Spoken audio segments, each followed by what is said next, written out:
नमो सिद्धाणं नमो आयर्याणं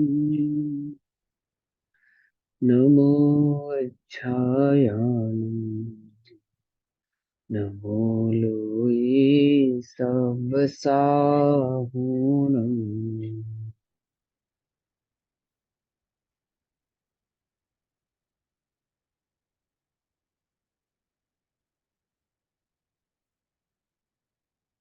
ओंकार बिंदु संयुक्तम् नित्यं ध्यायन्ति योगिनः कामदं मोक्षदं चैव ओंकाराय नमो नमः।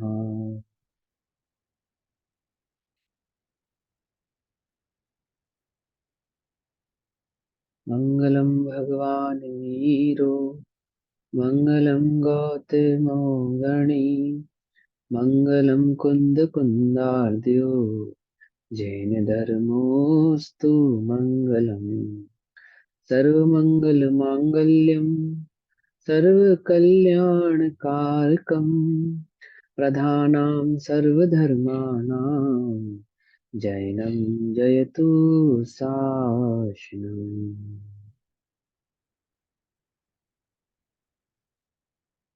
नमः समय साराय स्वानुभूत्य च कासते चित्स्वभावाय भावाय सर्वभावान्तरच्छिदे।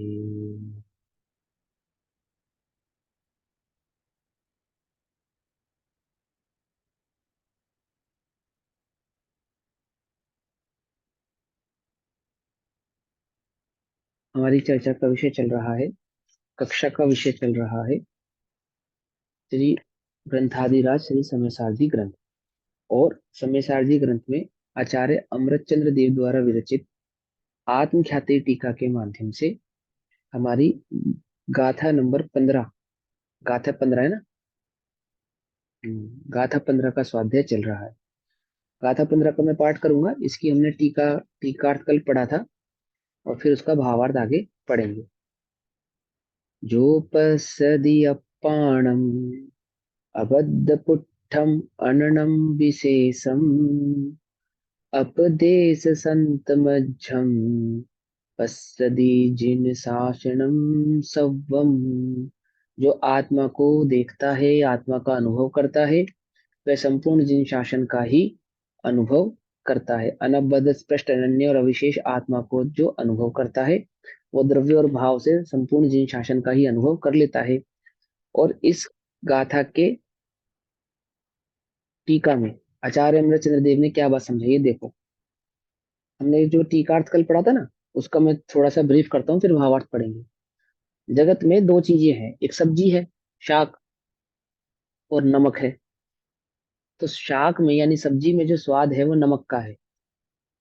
ठीक। तो नमक दो प्रकार का हो गया, एक लवण सामान्य, जो सामान्य नमक है, और एक वह नमक जो सब्जी में मिला दिया गया है, विशेष। ठीक है ना।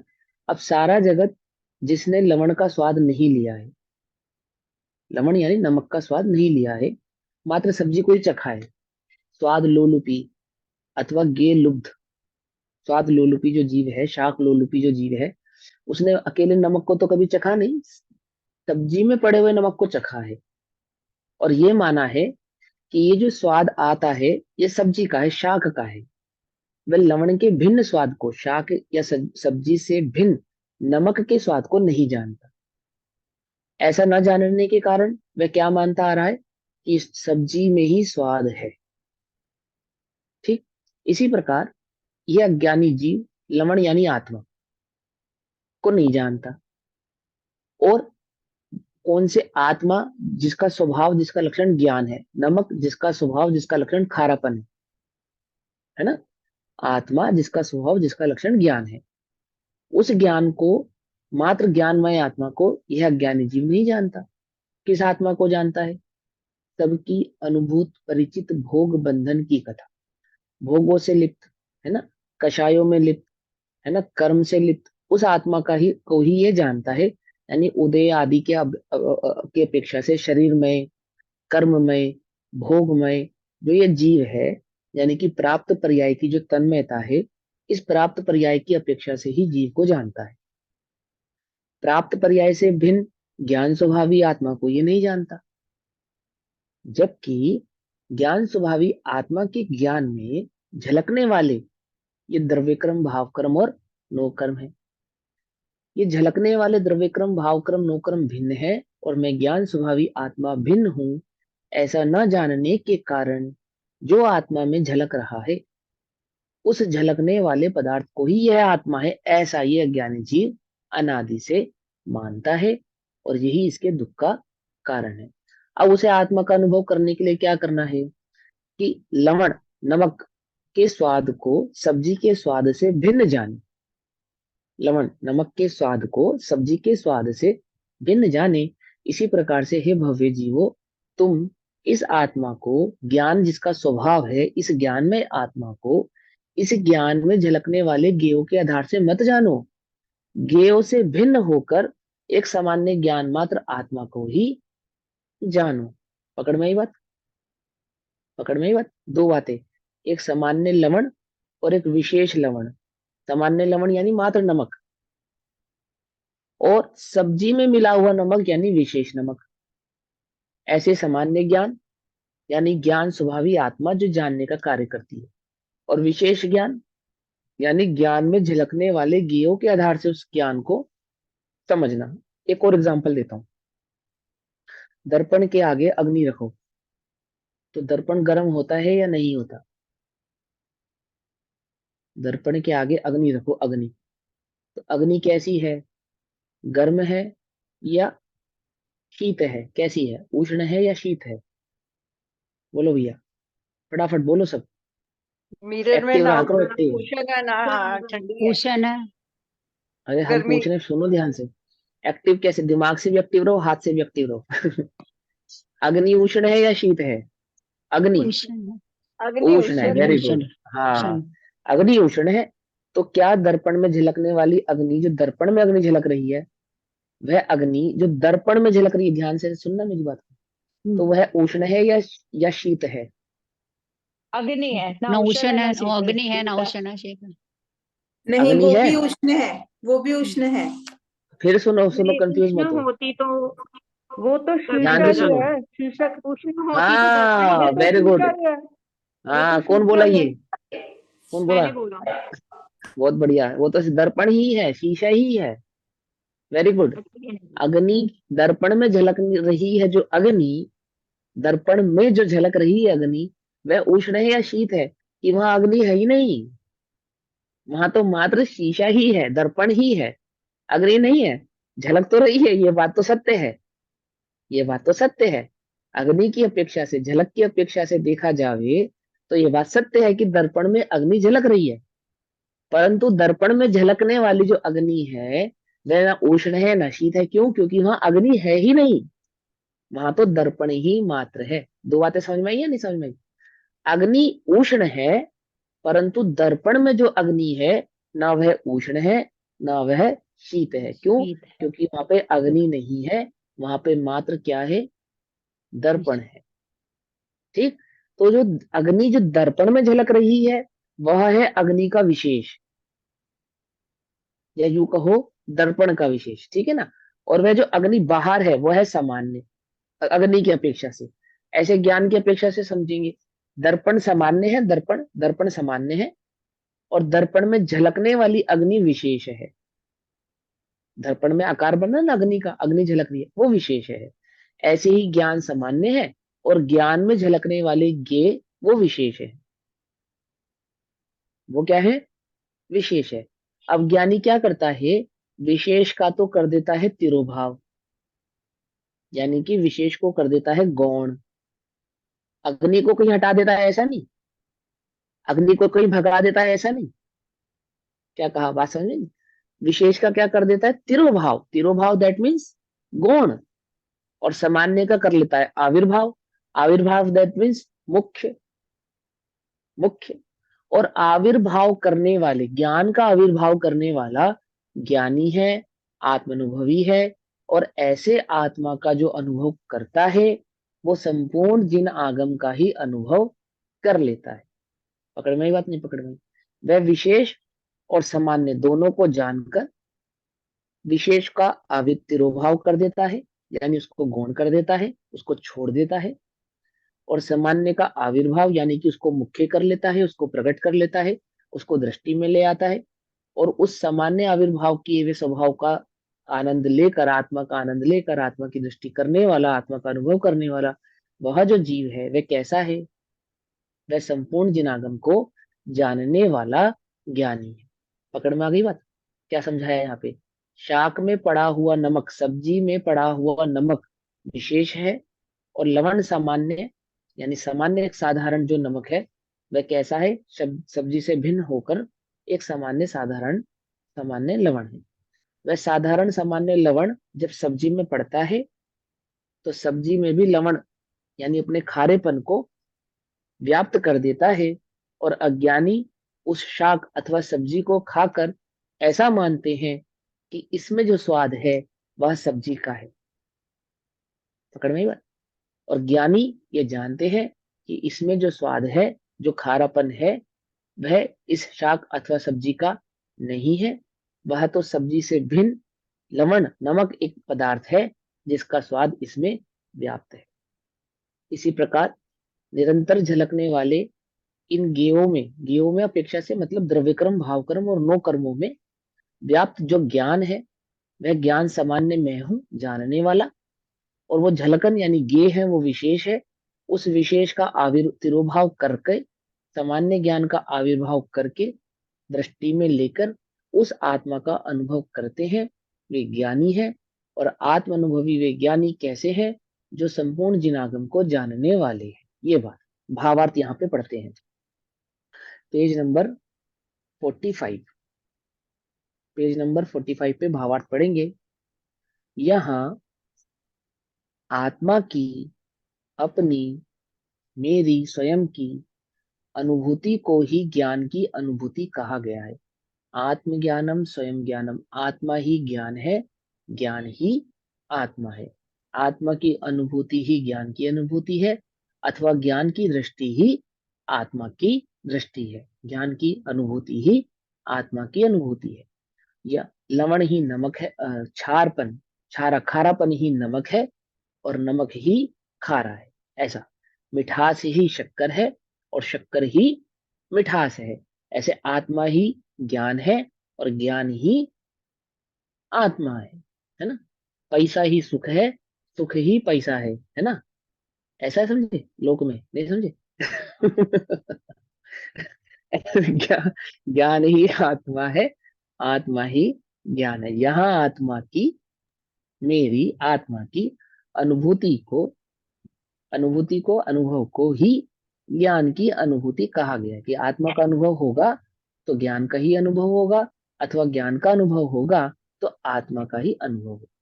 अज्ञानी जन ज्ञेयों में ही, ज्ञान में जो झलके उसे ज्ञेय कहते हैं। दर्पण में जैसे कोई झलकती है ना वस्तु, ऐसे ज्ञान में जो झलके उसे ज्ञेय कहते हैं। तो अज्ञानी जन ज्ञेयों में ही, इंद्रिय ज्ञान के विषयों में ही लुब्ध हो रहे हैं। ये इंद्रियां, द्रव्य इंद्रिय और भाव इंद्रिय प्रकार दो होती है ना, द्रव्य इंद्रिय और भाव इंद्रिय। तो अज्ञानी ज्ञान में दोनों इंद्रियां झलक रही है, द्रव्य इंद्रिय भी झलक रही है, भाव इंद्रिय भी झलक रही है। और द्रव्य इंद्रिय और भाव इंद्रिय की झलकन को मैं इंद्रिय हूं ऐसा मानता है एक बात, और उस इंद्रिय से भोगे जाने वाले भोगों को ये भोग मेरे हैं ऐसा मानता है दो बात। पकड़ में ये बात? अज्ञानी जो इंद्रिय और ज्ञान के भिन्नता को नहीं जानते, अग्नि, बाहर में रखी अग्नि और दर्पण में झलकने वाली अग्नि की भिन्नता को नहीं जानते, ऐसे द्रव्य इंद्रिय और भाव इंद्रिय और आत्मा ज्ञान, ज्ञान आत्मा की भिन्नता को नहीं जानते। वे कैसे हैं?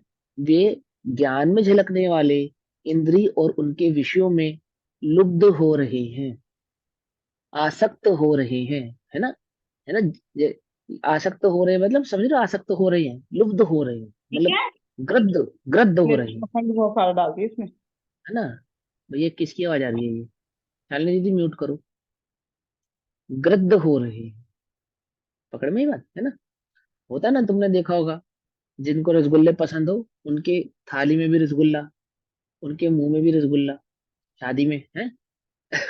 और नजरें रसगुल्ला ढूंढती हैं तीसरा। क्या? कुछ बात समझ में नहीं? एक रसगुल्ला मुंह में, एक रसगुल्ला थाली में, और नजरें ढूंढ रही होती है तीसरे रसगुल्ले को। ये खाऊं तो तीसरा लाऊं। कुछ बात समझ में नहीं? लुब्धता समझ लो, लुब्धता, ग्रद्धता किसे कहते हैं? ग्रद्ध, ग्रद्ध हो रहा है इंद्रिय और अशक्ति भी आ भाव सकता है। इंद्रिय। हाँ, आसक्ति कहो, ग्रद्धता कहो, लुब्धता कहो, एक अर्थवाची, एक अर्थवाची। ठीक। कि इंद्री, द्रवेंद्री और भावेंद्री, वह जो ज्ञान में झलक रही है, झलक रही है, इंद्रिय और इंद्रिय के विषयों में लुब्ध हो रहा है। मैं इंद्रिय हूं और इंद्रियों से भोगने वाले भोग मेरे हैं, ऐसा लुब्ध हो रहा है। वे इंद्रिय ज्ञान के विषयों से अनेकाकार हुए ज्ञान को ही ज्ञेय मात्र आस्वादन करते हैं। आंख में हूं, नाक में हूं, कान में हूं, मुंह में हूं, शरीर में हूं, और इससे भोगे जाने वाले भोग मेरे हैं, बस मात्र इसी का स्वादन करता है। जबकि अग्नि दर्पण में नहीं है, नहीं है। पकड़ में, बात नहीं पकड़ में? अग्नि दर्पण में नहीं है, मात्र दर्पण में झलक रही है।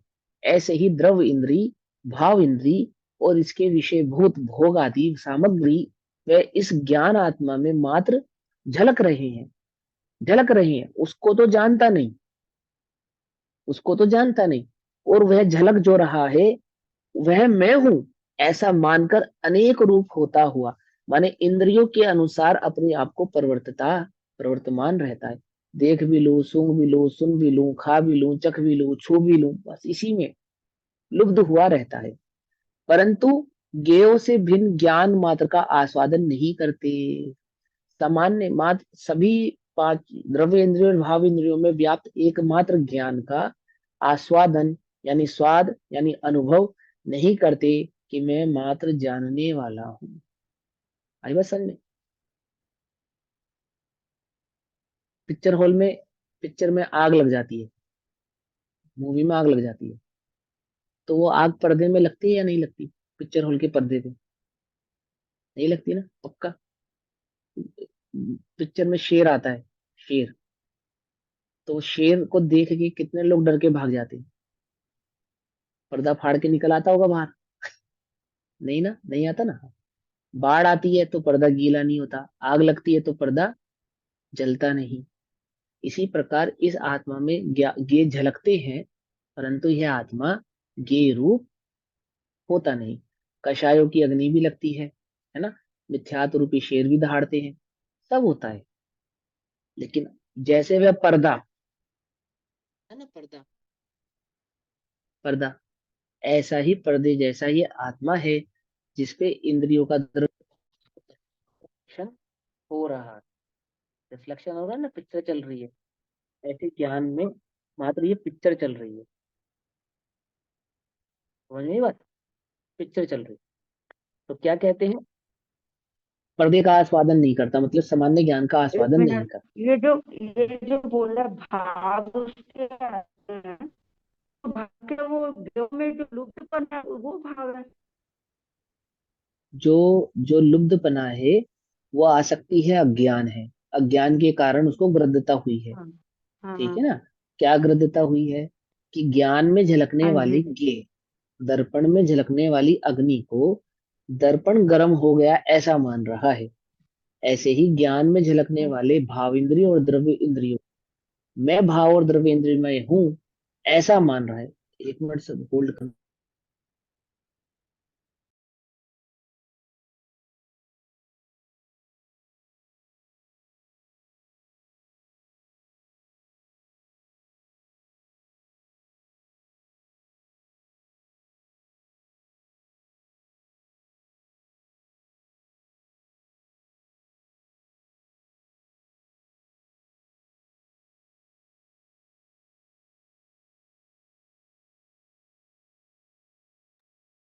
हाँ भैया, सॉरी फॉर इंटरप्ट।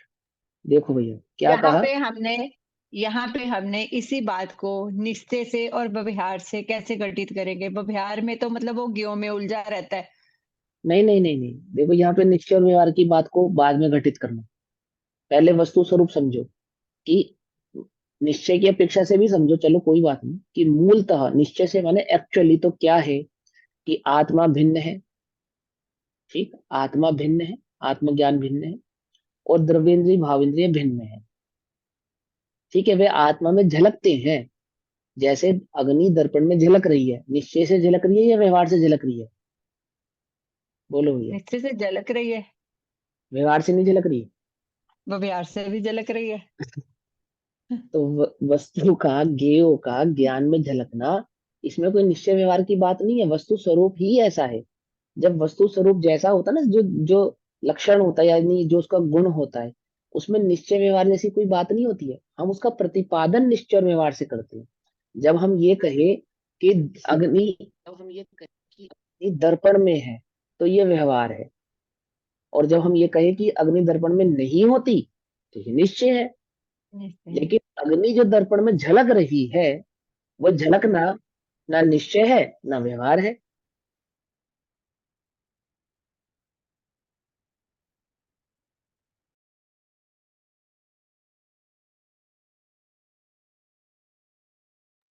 ये लास्ट लाइन क्या बोली? अग्नि दर्पण में झलकना ना निश्चय है ना व्यवहार है। यार उसको हम अगर उस सेंस में देखना, अगर हम कहें अग्नि अग्नि दर्पण में झलक रही है, तो किस किस सेंस से कह रहे हो? व्यवहार से कह रहे हो। और अगर हम कह रहे हैं अग्नि दर्पण में नहीं है, तो किस सेंस हाँ, से कहोगे? निश्चय से कहोगे हाँ, ना, अग्नि हाँ, दर्पण में थोड़ा ना है। हम्म। बात समझ में आ उसको गई। ऐसे जब देखो। उसे कहेंगे, जब कहते ना व्यवहार से। तब उसमें निश्चय और व्यवहार लगेगा। जब वह क्रिया होगी, तो उसमें कोई निश्चय और व्यवहार नहीं होगा। अंतर समझ में आ रहा है ना? जब हम कहेंगे कि अग्नि दर्पण में है, ऐसा कहेंगे, तो क्या कहेंगे? ये व्यवहार का कथन। और फिर क्या कहेंगे कि अग्नि दर्पण में झलक तो रही है, परंतु अग्नि दर्पण में कभी नहीं होती, ये निश्चय का कथन हो गया। ये दो बातें अलग हो गई ना, कहेंगे। अब अग्नि दर्पण में झलक रही है, तो निश्चय से झलक रही है या व्यवहार से झलक रही है? कि भैया झलक रही है, उसके झलकने में ना निश्चय है ना व्यवहार है, वस्तु स्वरूप ऐसा वो ही है। प्रमेयत्व गुण पढ़ा था ना, ठीक है ना? प्रमेयत्व गुण के कारण झलकना उसका स्वभाव है। बस हाँ, ज्ञान का विषय बनना उसका स्वभाव है। हाँ। चलो, बात समझ में आ गई। अब आगे समझेंगे कि इसी प्रकार से ये आत्मा, मैं आत्मा, मेरा ज्ञान गुण, मेरे ज्ञान गुण में क्या झलक रहा है? द्रव्य कर्म, भाव कर्म, नो कर्म झलक रही।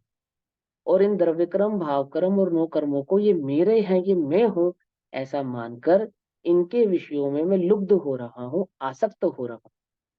ठीक है ना? और ये क्या कहते हैं? ये अज्ञान है। लेकिन ज्ञानी ये बात जानता है, क्या जानता है? कि मैं मात्र इसको जानने वाला हूँ, ना ये मेरे हैं ना मैं इनका हूँ। और जो ज्ञानी है, 1 2 3 4 चौथे नंबर की लाइन, और जो ज्ञानी है, ज्ञेयों में आसक्त नहीं है ना, वे ज्ञेयों से भिन्न एकाकार ज्ञान का ही आस्वाद लेते हैं, ज्ञान का ही अनुभव लेते हैं। एकाकार मतलब ऐसा, जैसे वो मात्र सामान्य दर्पण है। दर्पण अग्नि रूप नहीं हुआ, दर्पण में अग्नि भी झलक रही है, पानी भी झलक रहा है, बर्फ भी झलक रही है, अन्य वस्तुएं भी झलक रही है। परंतु दर्पण उन अलग अलग वस्तुओं को झलकाता हुआ भी उस रूप नहीं हुआ, अनेकाकार रूप वस्तुएं झलक रही हैं, और दर्पण एकाकार मात्र दर्पण ही है। इसी प्रकार ज्ञान में अन्य द्रव्य, द्रव्य क्रम, भाव क्रम, नो क्रम, कषाय आदि कर्म आदि झलक रहे हैं, परंतु ज्ञान एक सामान्य मात्र ज्ञान ही है।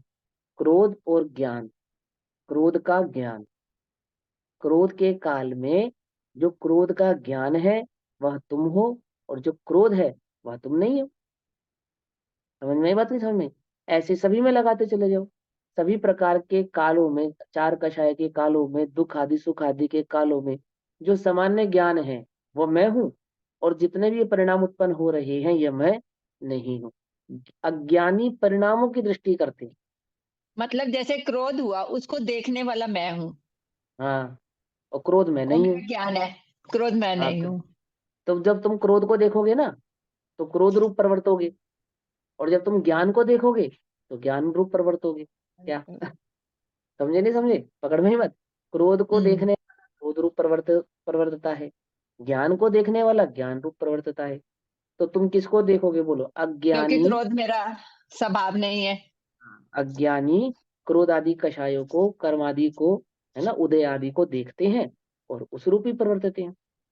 परंतु ज्ञानी तो ऐसा नहीं करते, वे ज्ञेयों को नहीं देखते, एक सामान्य ज्ञान की ही दृष्टि रखते हैं। ऐसा करने से क्या होता है कि वे ज्ञेय रूप नहीं होते, माने उनका ज्ञान एकाकार में ही रहता है। अनेकाकार होता हुआ दिखाई देने पर भी अनेकाकार रूप होता नहीं है। ठीक है, देखो क्या कहते हैं, जो ज्ञानी है ज्ञेयों में आसक्त नहीं है, वे ज्ञेयों से भिन्न एकाकार ज्ञान का ही आस्वाद लेते हैं। आस्वाद लेते हैं दैट मीन्स अनुभव करते हैं, आनंद करते हैं उसका। जैसे शाकों से भिन्न यानी सब्जी से भिन्न नमक की डली का क्षार मात्र स्वाद आता है। यदि नमक का स्वाद लिया जावे, सब्जी से अलग करके मात्र नमक का स्वाद लिया जावे, तो कैसा स्वाद आएगा? क्षारीय स्वाद आएगा। जो लवण का क्षार स्वाद है ना, वह आएगा, नमकीन। उसी प्रकार आस्वाद लेते हैं ज्ञानी किसका? ज्ञान का। क्योंकि जो ज्ञान है सो आत्मा है, और जो आत्मा है सो ज्ञान है। इस प्रकार गुण गुणी की अभेद दृष्टि में, एक गुण है और उसको धारण करने वाला गुणी, ठीक है, तो गुण गुणी की अभेद दृष्टि में आने वाला सर्व परद्रव्यों से भिन्न, सभी परद्रव्यों से भिन्न, अपनी पर्यायों में एक रूप, निश्चल, अपने गुणों में एक रूप, पर निमित्त से उत्पन्न हुए भावों से भिन्न। देखो, पर निमित्त से उत्पन्न हुए भावों से भिन्न। अभी तुमको जो भाव उत्पन्न हो रहे हैं किसके निमित्त से हो रहे हैं? आत्मा के। बोलो भैया, ज्ञान मात्र की दृष्टि करने पर कौन सा भाव उत्पन्न होगा? शांति और सुख का। कोई उत्पन्न ही नहीं ज्ञान होगा। का, ज्ञान में अनंत गुण है, ज्ञान ज्ञान का मात्र करने पर कोई भाव उत्पन्न नहीं हो रहा। एक ज्ञान मात्र की दृष्टि नहीं निर्मल कर रहे। पर्याय उत्पन्न होंगी। हाँ, ज्ञेयों की दृष्टि करने पर, ज्ञेयों की दृष्टि करने पर ज्ञेय राग संबंधी परिणाम द्वेष उत्पन्न होते हैं, है ना। मोह भी। तो जो पर निमित्त से उत्पन्न हुए हैं, ऐसे भावों से भिन्न अपने स्वरूप का अनुभव ज्ञान का अनुभव है। आई बात समझ में? देखो, करना तुम्हें ज्ञान का अनुभव कितना सहज है भैया। इतने प्रकार के परिणाम आते हैं, ऐसे ऐसे परिणाम आते हैं और ऐसा होता है। उन सब में जो सामान्य ज्ञान है, उन परिणामों में तुम उसकी दृष्टि करने पर आत्मा की दृष्टि होगी, लेकिन तुम उसकी दृष्टि ना करके उस ज्ञान में झलकने वाले ज्ञेयों की दृष्टि करते हो। समझ में आती? समझ में? तभी मैंने कहा था कि ज्ञान की दृष्टि करोगे तो ज्ञेयों पे दृष्टि जाएगी। ज्ञान के से उस ज्ञानी की गुण से गुणी को पहचानते हैं ना, तो ज्ञान गुण है। और वह ज्ञान गुण किसका है? वो चैतन्य आत्मा का गुण है। पकड़ में ही नहीं? पकड़ में? तो ज्ञान से ज्ञानी की दृष्टि करेंगे तो किसका अनुभव होगा? मात्र ज्ञान का ही अनुभव है। और वह अनुभव कैसा है? भाव श्रुत ज्ञान रूप जिन शासन का अनुभव है। वह आत्मा का जो अनुभव है, उस ज्ञान का जो अनुभव है, सामान्य ज्ञान के आधार से किया गया वह जो आत्मा का अनुभव है, वह भाव और द्रव्य श्रुत रूप जिन शासन का ही अनुभव है। शुद्धने से इसमें कोई भेद नहीं है, यानी कि आत्मा का अनुभव और जिन शासन एक ही है, कोई दो नहीं। समझे बात? क्योंकि संपूर्ण जिन शासन का एकमात्र निचोड़ आत्मानुभव है, और आत्मानुभव का ही डिस्क्रिप्शन संपूर्ण जिन शासन में व्याप्त है। तो जिसने एक आत्मा का अनुभव किया है, उसने संपूर्ण जिन शासन का ही अनुभव कर लिया है, ऐसा आचार्य देव कहते हैं। अब इसी अर्थ का कलश रूप काव्य कहते हैं। कलश नंबर 14। आचार्य देव इसी अर्थ को और अच्छे से समझाने के लिए एक कलश कहते हैं। क्या कलश है? अखंडितं मनाकुलं ज्वलन्तनन्तमन्तर्बहिर्मः परमस्तु नः सहज मुदिल्लासं सदा चिदुच्छलं निर्भरं सकल कालमाललम्बते यदेकरस्मुलस्सलल्लवण्खिलैलियालितम्। फिर पढ़ता हूँ। अखंडितं मनाकुलं ज्वलन्तनन्तमन्तर्बहिर्मः परमस्तु नः सहज मुदिल्लासं सदा चिदुच्छलं निर्भरं सकल कालमाललम्बते यदेकरस्मुलस्सल्लवण्खिलैलिलायतम्। लवण की लीला, खिलाए लेतम लवण, खिलाए लेतम लवण जो लीला कर रहा है नमक में, अखंडित, अखंडित मनाकुलम, जो अखंडित है अनाकुल है, अखंडितम मनाकुलम, अखंडित है अनाकुल है, ज्वलंदनंतर बहिर, अंतर और बाहर, अंतर और बाहर, अंतर और बाहर एक सा है। देखो श्लोकार्थ करते हैं, श्लोक से पढ़ेंगे। आचार्य कहते हैं कि परमम महन अस्तु, हमें वह उत्कृष्ट तेज प्रकाश प्राप्त हो। मैंने यहाँ पे तेज प्रकाश, जैसे सूर्य में तेज होता है ना, प्रकाश होता है, यहाँ ज्ञान को, यहाँ आत्मा को सूर्य और उसके ज्ञान को तेज की उपाधि दी है। समझ में बात?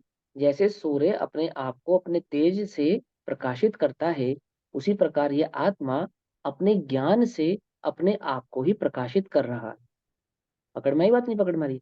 मैंने कितनी हमें कोमा में चले जाए ना जीव, सारी दुनिया को लगे कि इसमें जान नहीं है, पर जिसमें जान है वह जानता है कि मुझ में जान है। समझ नहीं? एक इंद्रिय को कोई जीव नहीं जानता, लेकिन वो एक इंद्रिय अपने आप को मान रहा है, जान रहा है, मैं जिंदा हूं, मैं हूं, कौन हूं, क्या हूं, कैसा हूं, भले ही ना जाने, पर मैं हूं, यह तो वह जानता है। चींटी को भी हाथ लगाओ ना तो अपनी जान बचाने के लिए भागती नहीं भागती? भागती है ना। उसको मालूम है मैं जिंदा हूं, मरना नहीं चाहती। समझ में बात, नहीं समझ में?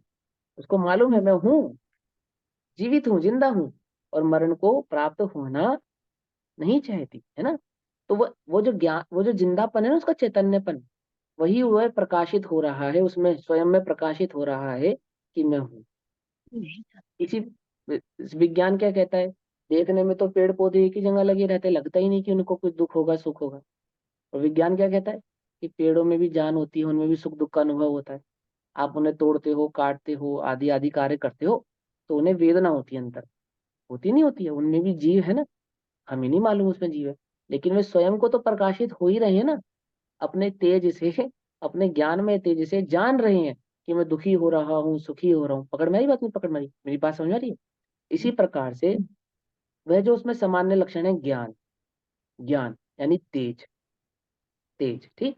तो क्या कहते हैं, हमें वह उत्कृष्ट तेज प्रकाश प्राप्त हो, हमें वह सामान्य ज्ञान है ना, जो जो संपूर्ण आत्मा में व्याप्त है और संपूर्ण आत्मा जिसमें झलक रहा है, हमें प्राप्त हो। यत सकल कालम चिद उच्छलन निर्भरम, कि जो तेज सदा काल चैतन्य के परिणमन से परिपूर्ण है। जो ज्ञान सदा काल चैतन्य के परिणमन से परिपूर्ण है, चैतन्य के परिणमन से परिपूर्ण है। समस्त चैतन्य में, मैंने चैतन्य आत्मा में वह ज्ञान ही ज्ञान, ज्ञान ही ज्ञान व्याप्त है। ज्ञान देखो तो चैतन्य नहीं नजर आता है, प्रकाश देखो तो सूर्य ही नजर आता है। समझ में बात, नहीं समझ में? वह प्रकाश कोई सूर्य से भिन्न है ऐसा नहीं। तो वह तेज हमें प्राप्त हो, अर्थात वह ज्ञान हमें प्राप्त हो, जिसमें क्या है कि जो तेज सदाकाल चैतन्य के परिणमन से परिपूर्ण है। उल्लसत लवण खिल्य लीलायतम, जैसे नमक की डली एक क्षार रस की लीला का आलंबन करती है। जैसे नमक में मात्र क्षार्यपन, क्षार्यपन, क्षार्यपन, क्षार्यपन, क्षार्यपन ही लीलावत, अर्थात नाचता है, घूमता है, दिखता है, सर्वोर सर्वोर मात्र क्षार्यपन ही रहता है। उसी प्रकार जो तेज अर्थात ज्ञान एक रसम आलम्बते, एक ज्ञान स्वरूप का आलंबन करता है, एक ज्ञान का ही आलंबन करता है। क्षार का आलंबन लेने, जैसे क्षार रस, क्षारपना नमक का आलंबन लेता है, मिठास गुण शक्कर का आलंबन लेती है, ऐसे ही वह ज्ञान इस आत्मा के आलंबन को लेता है, आत्मा में व्याप्त रहता है, आत्मा में ही रहता है। अखंडितम, जो तेज अखंडित है। कैसा अखंडित है कि वो दर्पण में क्या झलका था, अग्नि, तो भी दर्पण में उष्णता का प्रवेश नहीं हुआ, अग्नि का प्रवेश नहीं हुआ। झलका, झलकने पर भी दर्पण अग्नि रूप नहीं हुआ। यह दर्पण की अखंडता है, अखंडितता। ऐसे ही आत्मा की अखंडितता क्या है कि इसकी अखंडता यही है कि ज्ञेयों के झलकने पर भी यह ज्ञान ज्ञेय रूप होता नहीं है। किसकी बात चल रही है ये? समझ में आई बात, नहीं समझ में आई? कौन से ज्ञान की बात चल रही है? पकड़ में आ रही है बात, नहीं पकड़ में आ रही? हाँ, ये आत्मा की बात है, जिन्ना की बहन फातिमा की बात नहीं है क्या? आत्मा अखंडित, जो तेज अखंडित है, जो तेज अखंडित है, अखंडित है मतलब जो गेयों के आकार रूप खंडित नहीं होता, माने जो गे झलकने से गे रूप नहीं होता। अनाकुलम, जो अनाकुल है, किसी प्रकार की आकुलता नहीं है। अनाकुलम दैट मीन्स, देखो दर्पण में अग्नि झलकी तो अग्नि की उष्णता दर्पण में प्रवेश नहीं पा पाई, अग्नि ने तो प्रवेश पाया ही नहीं, अग्नि ने तो दर्पण में प्रवेश पाया ही नहीं, अग्नि की उष्णता ने भी दर्पण में प्रवेश नहीं पाया। ये उसकी दर्पण की क्या है? अनाकुलता है ना। क्रोध के काल में द्रव्य कर्म तो आत्मा में प्रवेश पाते ही नहीं, द्रव्य कर्म तो आत्मा में प्रवेश पाते ही नहीं। भाव कर्म भी आत्मा में क्या कुछ बिगाड़ सुधार कर सकते नहीं है। यह उस आत्मा की अनाकुलता है। अनाकुला, जो अनाकुल है, जिसमें कर्मों के निमित्त से होने वाले राग आदि से उत्पन्न आकुलता नहीं है। आगे बात, कर्मों के निमित्त से यानी द्रव्य कर्मों के निमित्त से उत्पन्न होने वाले भाव कर्मों की भी आकुलता नहीं है। राग नाम का भाव आत्मा में उत्पन्न हुआ, राग भाव, तो भी उस आत्मा में आकुलता नहीं हुई। आकुल है ना, अनाकुलम, जो अनाकुल है, जिसमें कर्मों के निमित्त से होने वाले राग आदि से उत्पन्न आकुलता नहीं है। अनंतम अतः बही ज्वलता, जो अविनाशी रूप से अंतरंग में और बाहर में प्रकट दीप्यमान है। अंतर, लवण को तोड़ो तो अंतर से भी छारपन, बाहर से चाटो तो भी खारा, और तोड़ के अंदर से चाटो तो भी खारा। ऐसे ही आत्मा अंदर भीतर सर्व प्रकार से सर्व जगह क्या है? मात्र ज्ञान ही ज्ञान है। तो अनंतम अंतः वही ज्वलत, जो अविनाशी रूप से, जिसका विनाश नहीं होता।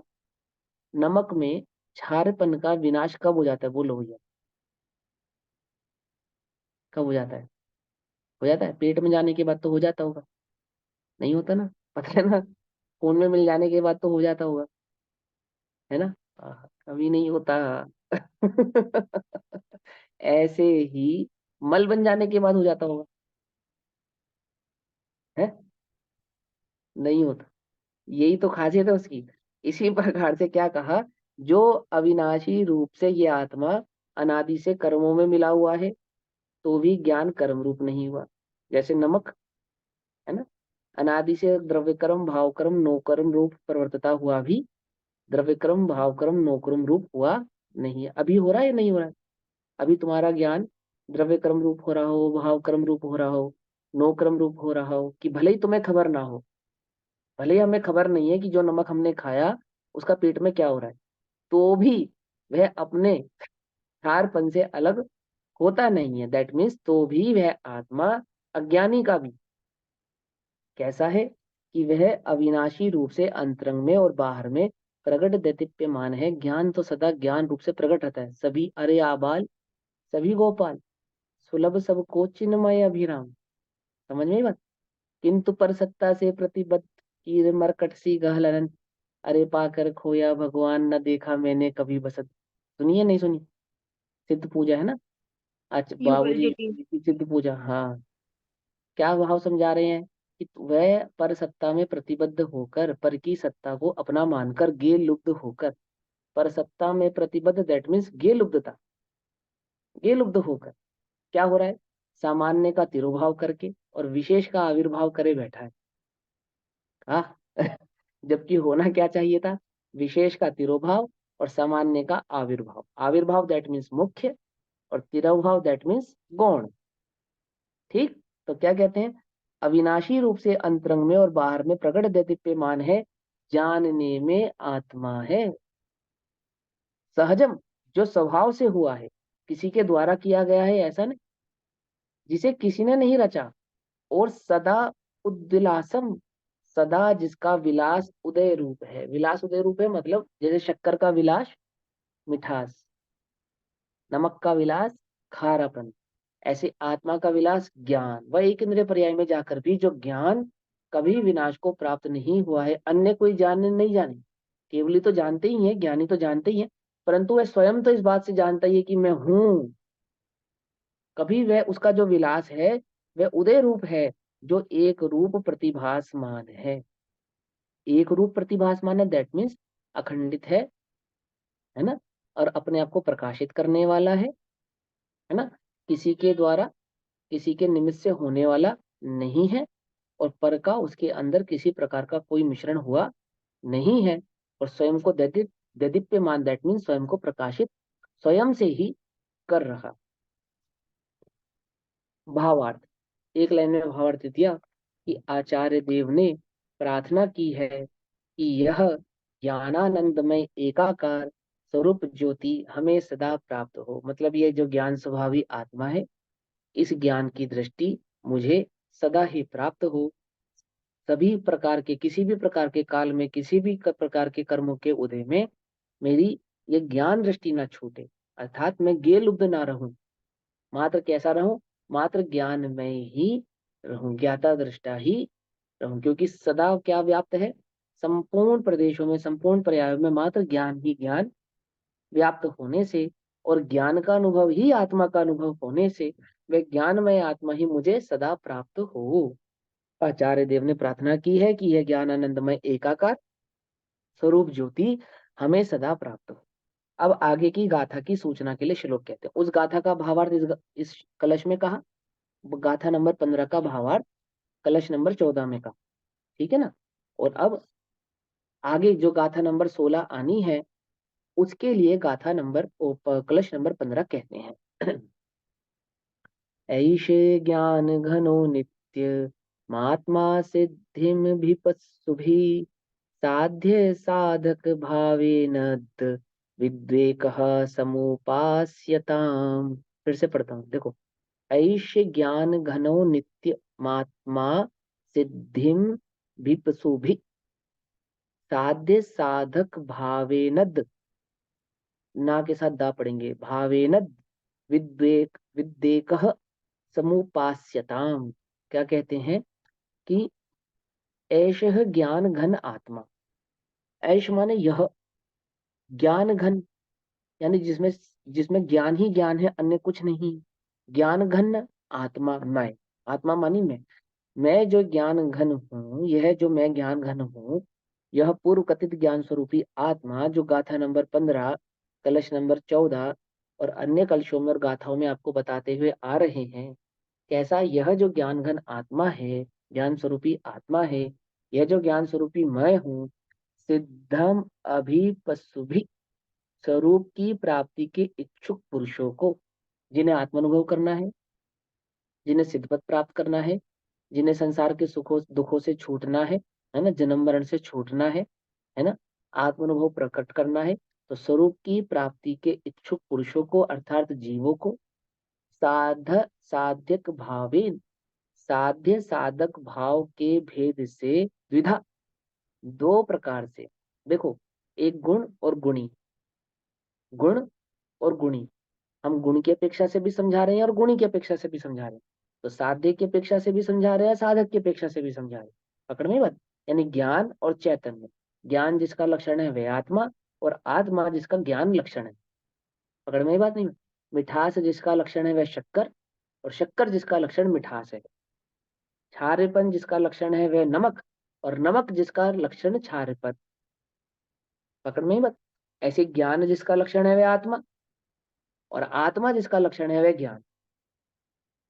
ये दोनों अलग हैं या एक है? कि हम दो प्रकार से बतला रहे हैं, तो भी ये कैसे हैं? एक ही है। पकड़ में बात नहीं? पकड़ में। तो देखो यहाँ पे कहते हैं स्वरूप की प्राप्ति के इच्छुक पुरुषों को, तुम्हें स्वरूप की प्राप्ति करनी है? हाँ करनी है। तो क्या करूं?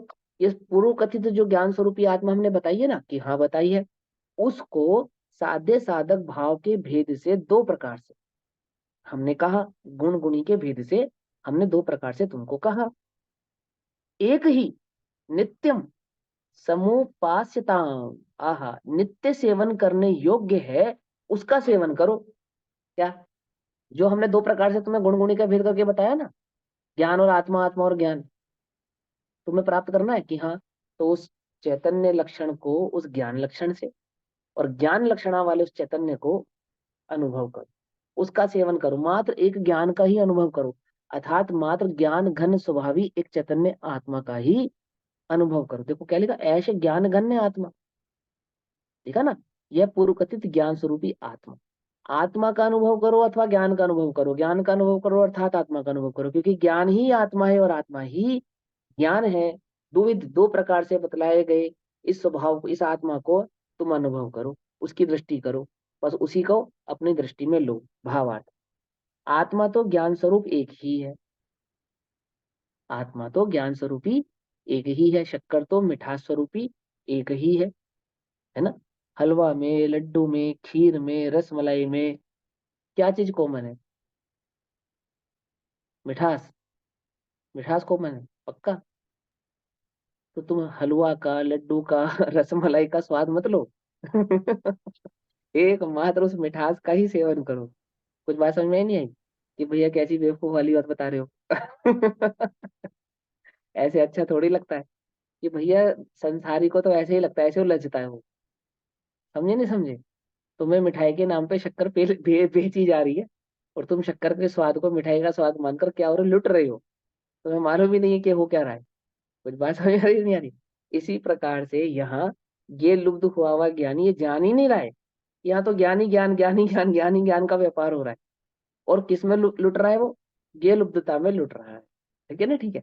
आत्मा तो ज्ञान स्वरूप एक ही है, एक ही है, परंतु उसका पूर्ण रूप साध्य भाव और अपूर्ण रूप साधक भाव है। ऐसे भाव भेद से दो प्रकार से एक का ही सेवन करना चाहिए, दो प्रकार से एक का ही सेवन करना चाहिए। यानी आत्मा को आत्मा से, आत्मा हूँ, मैं हूँ और मुझे मुझको ही प्राप्त होना है। मैं ही साधक हूँ और अपनी ही साधना करनी है, अपने को ही साध्य करना है। पकड़ में ही बात नहीं? पकड़ में। ऐसे दो भावों से हम तुम्हें दर्शा रहे हैं कि हे भव्य जीवो, एक इस आत्मा का ही सेवन करो। ये आत्मा का सेवन करो, कोई बाहर तुम्हें मिलेगी ऐसा नहीं, कहीं से खरीद के लानी पड़ेगी ऐसा नहीं कि आचार्य देव कितना सेवन करे, 1 किलो, 2 किलो, 100 ग्राम, 400 ग्राम, दिन में 2 बार 3 बार, कितनी बार सेवन करे क्या कि साधक और साध्य भाव से दो प्रकार से बतलाया गया। ये एक ही आत्मा, जिस आत्मा को इस आत्मा का सेवन करना है, यह आत्मा कोई और नहीं। कौन है? कुछ बात समझ में नहीं? तू ही है, मैं ही हूँ, मुझे ही मेरा ही अनुभव करना है। किसके लक्षण से? ज्ञान लक्षण, ज्ञान लक्षण से चैतन्य स्वरूप की दृष्टि करनी है। दो प्रकार से एक का ही सेवन करना चाहिए। अब दर्शन ज्ञान चारित्र रूप साधक भाव है, यह इस गाथा में कहते हैं। माने उस आत्मा का लक्षण जिसका तुम्हें साधना करनी है, उस आत्मा को पकड़ना है ना, पहचानना है ना। तो कैसे पहचाने, कैसे समझ में आए, किसमें स्थित होना है, उस आत्मा के किस भाव में तुम्हें स्थित होना है, यह बतलाने के लिए गाथा नंबर 16 कहते हैं। समय तो हो गया, फिर भी मैं गाथा पढ़ लेता हूँ, ठीक है। दंसनान चरितानि सेविद्वन्नि साहुणानिच्चम् तानि पुञ्जान तिन्निन् वि अप्पाणम चेव निच्छयदो, निच्छयदो ने निश्चय से, फिर से पढ़ता हूँ। दंसनान चरितानि, दर्शन ज्ञान चरित्रकार, दंसनान चरितानि सेवितवाणी, सेवन करना चाहिए। सेवितवाणी साहुणा, सज्जन पुरुषों को, सज्जन जीवों को, अथवा मोक्ष के, मुक्ति के इच्छुक जीवों को, साधु को। नमो लोय सव साहुणम, साहुणा साधु पुरुषों को। नित्यम सदा, नित्यम सदा किसका सेवन करना चाहिए? दंसन ज्ञान और चरित्र का। दंसन नान चरितानि सेवितवानी साहुणा नित्यम तानी पूर्ण जान, तानी और उन उन जान, जानो और उन जानो, तानी उन पूर्ण जान। तिन्निन, तिन्निन माने तीनों को। तीन कौन कौन से? दर्शन ज्ञान चारित्र है ना, तीन। तानी पुण्य जान, और उनको जानो, तीनों को, वी ही वी माने ही, अपाणम आत्मा चैव निश्चय दो, एक निश्चय से उन तीनों को ही उस आत्मा के रूप में जानो, वह आत्मा ही दर्शन ज्ञान चारित्र है और दर्शन ज्ञान चारित्र ही आत्मा है। ये बात बता रहे हैं, फिर से बताते हैं। दंसन नाण चरितानी सेवी दवाणी साहुणा नित्यम तानी पुण्य जान तिन्नेन वि अपाणम चैव निच्छयदो दर्शन सहित नित्य ज्ञान अरु चारित्र साधु से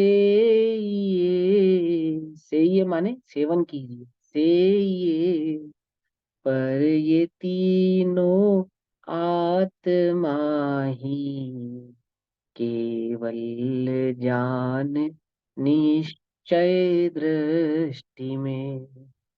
सज्जन पुरुषों को दर्शन ज्ञान और चारित्र का अनुसरण, सेवन, अनुभव करना चाहिए। और ये तीन हम कह रहे हैं, परंतु ये तीन नहीं, एक ही है।